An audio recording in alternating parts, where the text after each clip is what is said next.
Hello అండి. Welcome to సాహిత్య Raju's kitchen. ఈరోజు వీడియోలో ఇన్‌స్టెంట్‌గా అప్పటికప్పుడు ప్రిపేర్ చేసుకునేటువంటి రైస్ రెసిపీని ప్రిపేర్ చేసి చూపించబోతున్నానండి. ఈ రైస్‌ని వేడివేడిగా ఉడికించుకున్న అన్నంతోనైనా, లేదంటే మిగిలినటువంటి అన్నంతోనైనా ప్రిపేర్ చేసుకోవచ్చండి. అలాగే ఇంట్లో కూరగాయలేమి లేనప్పుడు, కూర చేయడానికి టైం లేనప్పుడు ఒకసారి ఇలాగ రైస్‌ని ప్రిపేర్ చేసుకోండి. చాలా చాలా టేస్టీగా ఉంటుంది.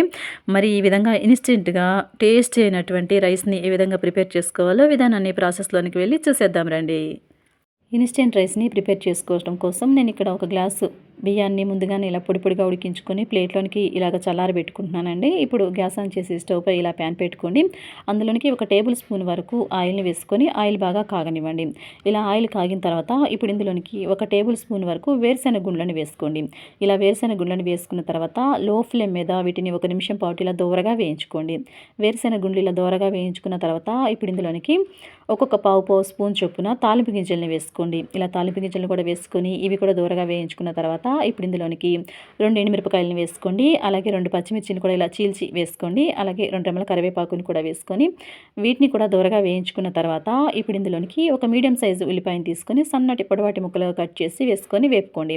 ఇలాగా ఆనియన్ని కూడా వేయించుకున్న తర్వాత ఇప్పుడు ఇందులోనికి ఒక స్పూన్ అల్లం వెల్లుల్లి పేస్ట్‌ని వేసుకొని పచ్చివాసన పోయేంత వరకు వేయించుకోండి. అల్లం వెల్లుల్లి పేస్ట్ కూడా పచ్చివాసన పోయాక ఒక టమాటాని కూడా ఇలా చిన్న ముక్కలుగా కట్ చేసి వేసుకొని టమాటా సాఫ్ట్‌గా అయ్యేంతవరకు వేపుతూ ఇలా మగ్గించుకోండి. టమాటా ఇలా సాఫ్ట్‌గా మగ్గించుకున్న తర్వాత ఇప్పుడు ఇందులోనికి రుచికి తగ్గట్టు ఉప్పుని, పావు స్పూన్ పసుపుని వేసుకోండి. అలాగే ఒక హాఫ్ స్పూన్ వరకు కారాన్ని కూడా వేసుకోండి. ఈ కారం అనేది మీ స్పైసీకి తినట్లుగా ఎక్కువ తక్కువ వేసుకోవచ్చండి.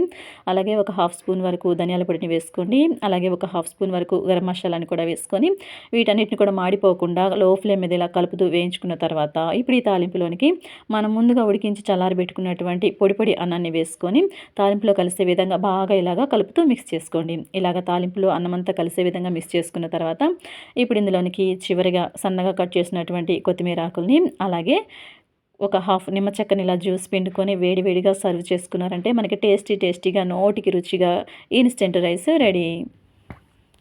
అంతేనండి. చూసారు కదా! సింపుల్‌గా మనం ఇన్‌స్టెంట్‌గా రైస్‌ని ఏ విధంగా ప్రిపేర్ చేసుకున్నామో, రైస్ అయితే చాలా చాలా టేస్టీగా ఉందండి. ఎప్పుడైనా కూర వండనప్పుడు, వండబుద్ధి కానప్పుడు, ఇంట్లో కూరగాయలు ఏవైనా లేనప్పుడు ఇలాగ ట్రై చేయండి. చాలా చాలా టేస్టీగా ఉంటుంది. అలాగే ఈ రెసిపీ కనుక మీకు నచ్చినట్లయితే తప్పకుండా మీరు కూడా ట్రై చేయండి. అలాగే వీడియో నచ్చినట్లయితే వీడియోకి ఒక లైక్ చేసి మరిన్ని రెసిపీస్ కోసం మన ఛానల్‌ని సబ్స్క్రైబ్ చేసుకొని పక్కన బెల్ సింబల్‌ని క్లిక్ చేయండి. Thanks for watching our video.